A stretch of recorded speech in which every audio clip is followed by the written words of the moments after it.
Hello, my name is Erica, and I'm the Dyslexic Trekkie.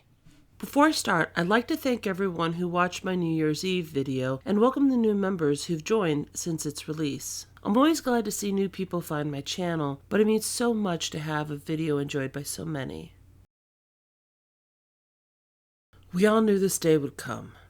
We must now talk about the worst Voyager episode ever created. We can get through this with patience and forbearance. In Threshold, we see one of the many times Voyager attempts to find a faster way home. We learn it's believed that if a ship can reach Warp 10, they will be at every point in space at once and will be able to instantly find their way back home. The warp test happens, Paris succeeds, turns into a salamander, kidnaps Captain Janeway, turns her into a salamander, has babies with her, and then turns back into a human. The babies are best not talked about. I've never seen anyone who likes this episode, but we see some moments I don't feel I can ignore. It's just a shame it includes a piece of Star Trek science that makes no sense with the rest of Star Trek lore. In Dreadnought, we see one of the few times the impact of the Maquis is shown in the Delta Quadrant. B'Elanna Torres previously took a Cardassian missile and reprogrammed it to attack a munitions depot. Unfortunately, this unmanned vessel was picked up by the caretaker's ray and sent on its way without the AI for the missile properly processing what happened. It still believes it's in the Beta Quadrant. During the episode, Captain Janeway has to work with the planet the missile is aimed at to try and help them prepare and hopefully save them from impending doom. Unfortunately, the planet knows the reputation of Voyager and believes this is some form of intimidation by the ship. Captain Janeway has to find a way to both save the planet and in the process help improve Voyager's reputation in the Delta Quadrant. Threshold is largely a Tom Paris episode, and something important happens with him here, besides being turned into a salamander. But that's for another time.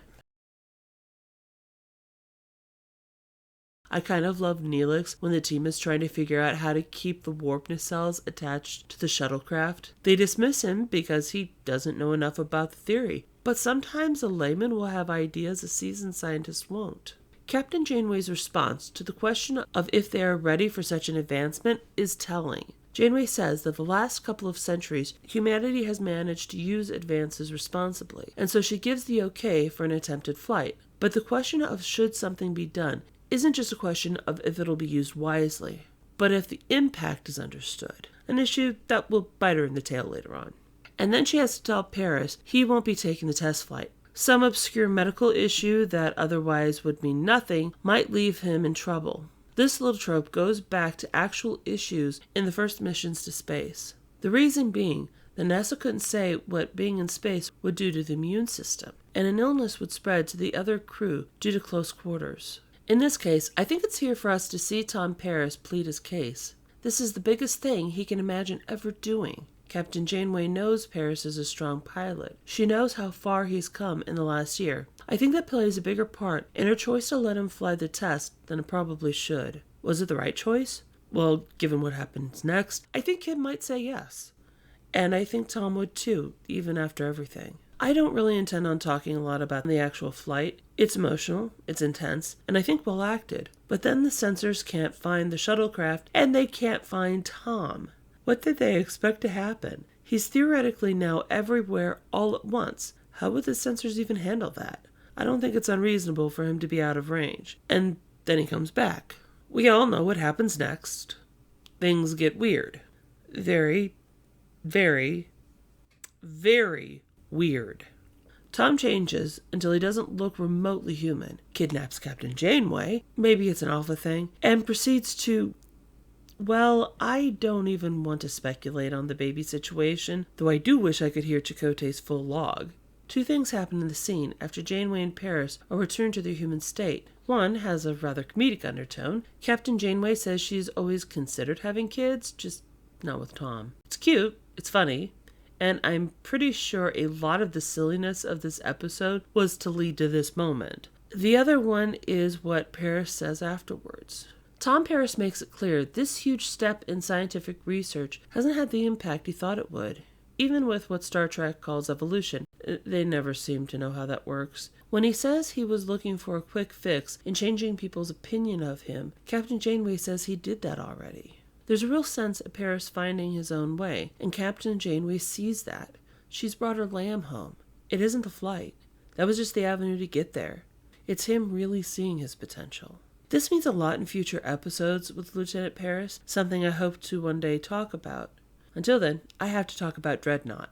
Again, this is a strong B'Elanna episode, but it shows something important with Captain Janeway and her principles. We start off with a reminder that there's a pregnant lady on board Voyager. We haven't seen Ensign Wildman in a while, but this episode isn't about her.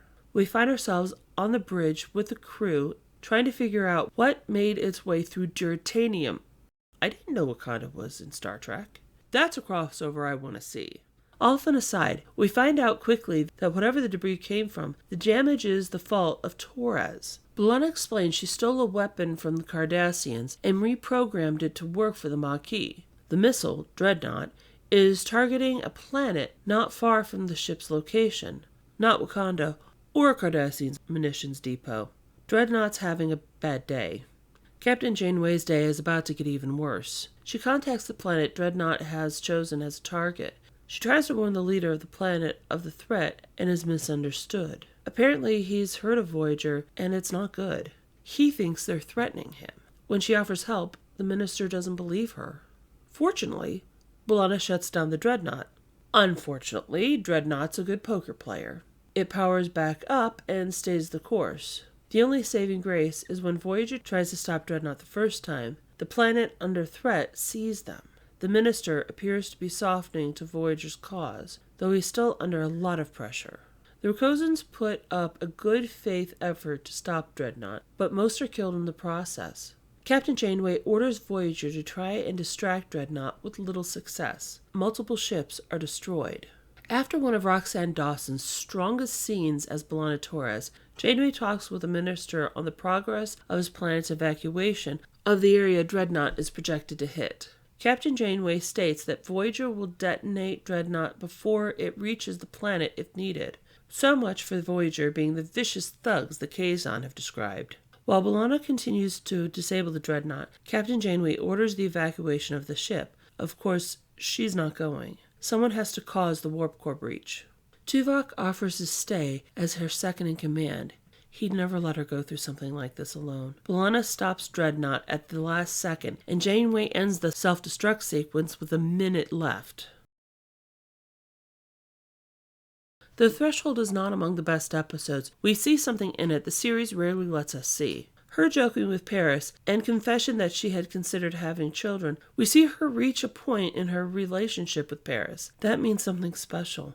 No, I don't mean the babies. He seems to feel like he belongs on Voyager. He's looking for some way to fit in, not to be the outsider, but in truth, he's belonged for a while.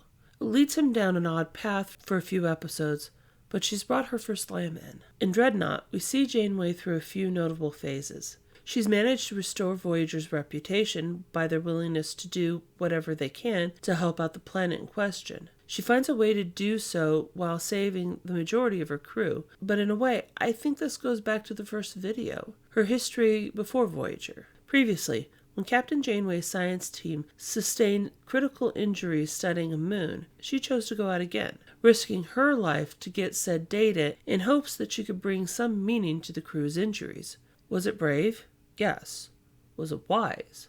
No. I'm sorry, but she risked her life for science data. I asked in the first video what her team would have thought if she had died bringing meaning to injuries. Maybe Captain Janeway needed to stay on the ship. Maybe it could have been put in an automated course for Dreadnought. Either way, it's another case when she's willing to risk and even end her life for others. The real difference was there was another way to fly the ship, but there wasn't one to stop it in case there was another way to stop Dreadnought. As she said, she still held out hope that her and the minister would be able to meet in person. Thank you for watching. If you like this subject, please like, share, and subscribe. If you have any thoughts, feelings, or ideas on this subject, please share in the comments below. Again, my name is Erica, and I'm the Dyslexic Trekkie.